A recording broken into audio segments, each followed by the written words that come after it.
My name is Bryce. I grew up here in Rock Hill. I actually went to high school right across the street here at Northwestern High School. And growing up, I was sort of a wild child, especially being, a middle child of 5 kids. I was always craving attention, and that sort of followed me into middle school and high school. I was always getting in trouble, whether that be with my parents or just in school. But I never really understood Jesus. I was always required to go to either a youth group or something growing up. But I figured, hey, I talked to my parents and, hey, how about I go to this thing called Young Life, where I see all these kids having a blast. So lots of times I would go to Young Life. I always found satisfaction in being the center of attention.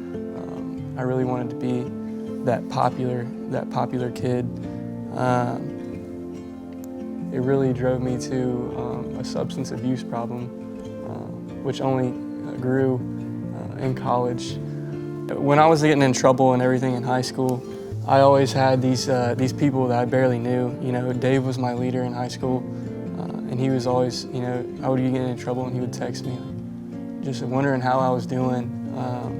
Where are you at right now? And I'm just like, why is this guy texting me? I had no clue who this is, or barely know him. But going into college, I sort of just continued that lifestyle. I kind of searched, for, hey, the college lifestyle.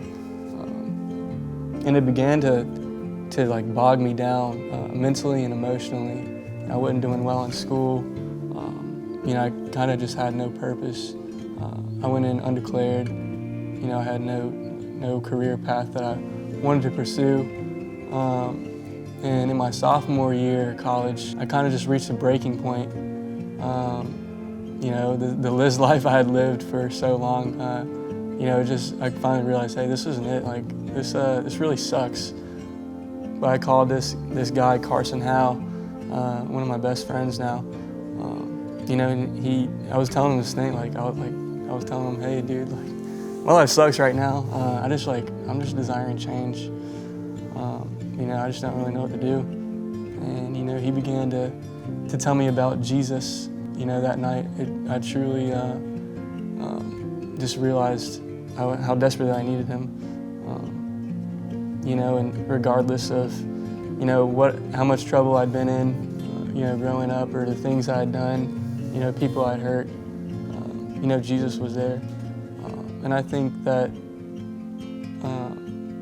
one of the most important things that, brought me to Jesus and showed me that was the people involved in Young Life. Even though I wasn't involved in it, I would get in trouble and they'd be the first ones texting me or calling me just to see how I was doing, regardless of, the trouble I'd been in.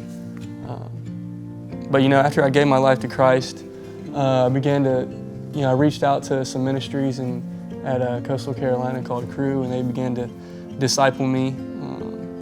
And in my sophomore year, I kind of realized, hey, things aren't really working out how they should be. It's probably a better idea to get away from the influences I had surrounded myself with in college. So I leave Conway, Myrtle Beach, come back to York County, and once again, one of the first guys that calls me down here is Dave, and he's, he kind of hears a little bit about my story. He wants to hang out. He hears I'm back in town, and just hanging out with him. Eventually, he asked me if I want to be involved in Young Life. This past school year, I've been leading Young Life at Northwestern, and it's just been an awesome outlet for me to share my story with kids that are just like me, going through the same things that I'd gone through. And not only just doing that, but Young Life has been awesome. I've been involved in multiple different Bible studies. They've just been there to help me grow in my relationship and just show me what it means to live in a relationship with Christ. Hey, I'm Maya. I'm 17 and I'm a senior in Clover High. I started coming to Young Life mid-junior year. At 13, I was diagnosed with epilepsy, which was a really hard time for me because I felt like it identified me. Some people would ask me, they were like, "Oh, aren't you the girl with seizures?" Because I had a couple in school, and it was kind of petrifying. So after coming to Young Life, I really loved it.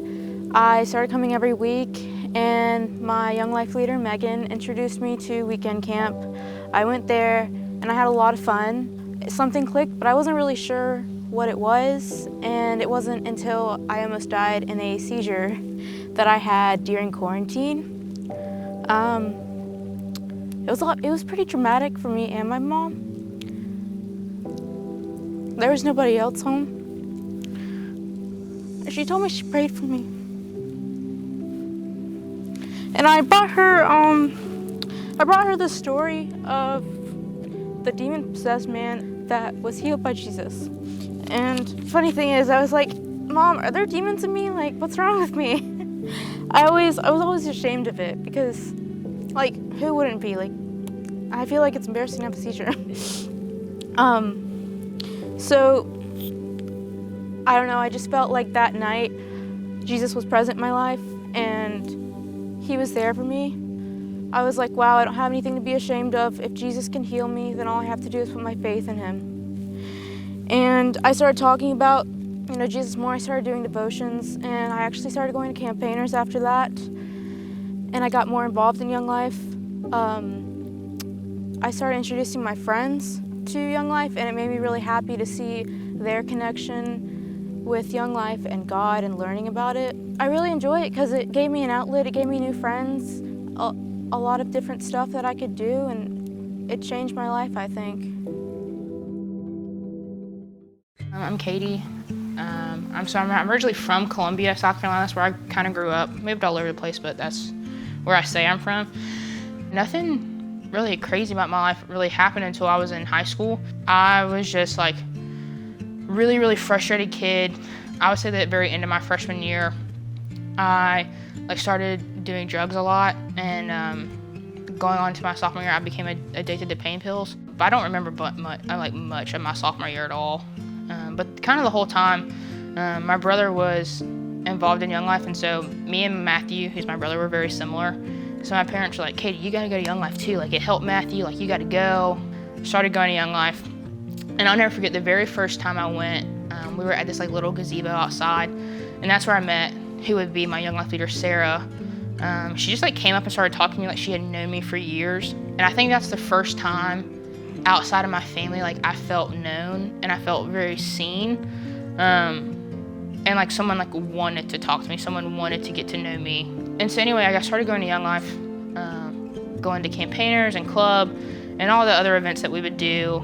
But also this whole time I was living this double life of I look really, really good on the outside, but in the inside I had all this internal turmoil going on, still using substances and doing things I shouldn't have been doing. But my freshman year I got to go to summer camp, and I got to hear the speaker talk about who the Lord is, how much he loves me, and how he died on a cross for me and did all these things for me. But for some reason I just couldn't get out of my mind that it was for everyone but me. I was like, there's no way anyone loves me enough, or I'm worth that much to someone that someone would do that for me. So I kind of just put it off to the side, never really thought about it, all the while still sophomore year living this double life. The very end of my sophomore year I got to go to camp again, and this time I got to invite my friends, all my best friends. It was there was 5 of us.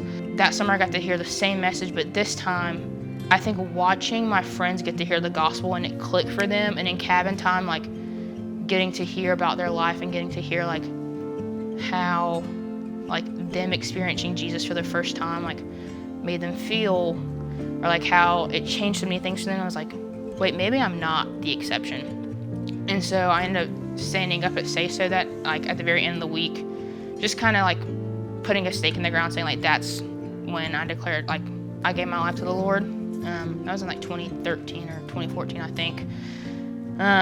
Yeah, really honestly after that, I just kind of stopped my addiction cold turkey. And later I would realize that was from the Lord. It's not normally supposed to happen. Junior and senior year, I really just like stuck with my Young Life leader, and I was like, I want to know as much as I can. I want to know who the Lord is, and like I want Him to change my life, because my life was a mess, and I needed help, and I needed a Savior. And so my Young Life leader was really great. Taught me how to read the Bible and how to like just like honestly pray and have a conversation with the Lord, because I didn't know anything about that. I was just like, okay, I said yes, but like now what? And so she was really gracious and helped me a lot with that. Graduated, I came to Winthrop, which is why I moved to Rock Hill 5 years ago. Got placed as a Young Life leader that summer. Actually, South Point High School, I was able to help and start that ministry there. But now I've had the opportunity to switch and be at Northwestern the past year, and it has been the best 8 months of my life, I would say. Getting to meet Kaija and a bunch of kids there. I just love them, and I would do anything for them. I tell them that at least twice a week. I'm like, hey, I love y'all. Have a great day or whatever. There's nothing more I love to do than to spend time with them. Yeah, I would honestly say, like, if it wasn't for Young Life and my Young Life leader, and of course the Lord, but like I don't really think I'd be sitting here being able to tell y'all the story. I love the way that the Lord uses Young Life as a tool to meet people in very broken, dark places, because that's what He did for me, and that's what He does for so many people at Northwestern and Rock Hill and South Point and like schools all over York County. I love Young Life, but most importantly, I love the way the Lord uses Young Life.